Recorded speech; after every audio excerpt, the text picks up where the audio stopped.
Lost in the Snow by Linda Jennings and Allison Eggson. Ollie peeped out the barn door.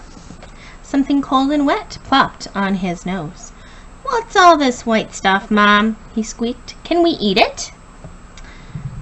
"It's snow, Ollie," his mom laughed. "It falls like rain in the winter, and no, you shouldn't eat it." "Well, can we play with it then?" he asked. "Please, Mom," cried Sheba and Sam. "Of course you can," said Mom, "but don't go too far."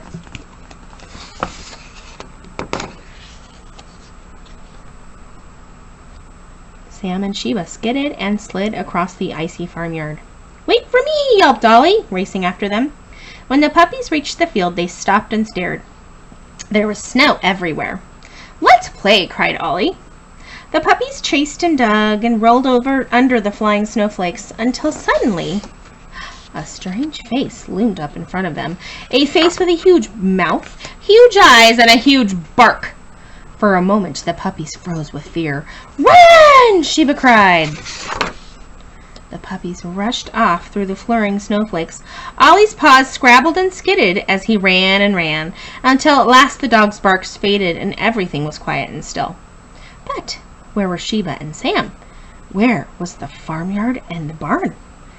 "Oh no," whimpered Ollie, "I'm lost."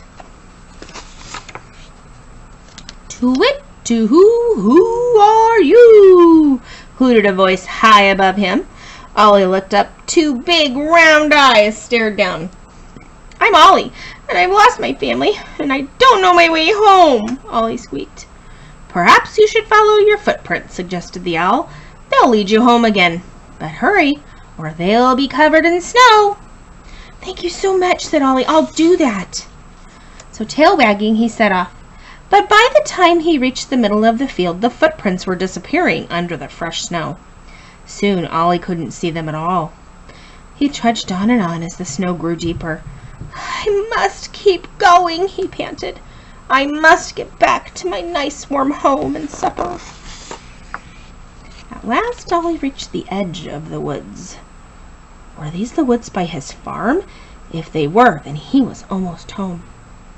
The snow had stopped falling, and evening sunlight shone through the trees.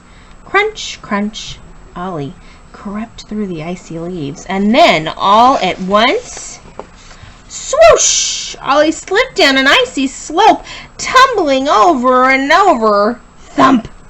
From the shadow of the bushes, 3 fox cubs stared out at him. "Look what the snow's blown in," said one. "What a rut," said another. "This is our home," said the third. "Go away." "But I don't know which way to go," cried Ollie. And sadly he walked away. He would have to find his own way home. Ollie reached the edge of the woods, but he still couldn't see the farm. He tried to cheer himself up. He'd have so much to tell Sam and Sheba when he got home. But the snow was falling again, thicker and faster, and as he struggled on, Ollie began to think he would never see his family again. Oh no. Cold, hungry, and very, very tired, Ollie crawled under a bush. A mouse scurried past his feet and disappeared into a small hole. "I wish I could find somewhere safe and warm to sleep, too," Ollie sighed. But as he closed his eyes, he heard something. "Ollie! Ollie! Where are you?" Ollie peeked out from the bush, and it was Mom! "Mom! Sam! Sheba! I'm over here!" And across the frozen field, Ollie raced to meet them. "We've been looking for you for hours!" cried Mom. "Where have you been?" "Oh, I've had an adventure," said Ollie, "but I'm so glad it's over now." "So am I," said Mom, gently licking his frozen ears. Home at last, Ollie curled up with his brother and sister in their cozy bed. The puppies wanted to know all about Ollie's big adventure. "Tell us more about the owl!" cried Sheba. "And the nasty fox cub!" squeaked Sam.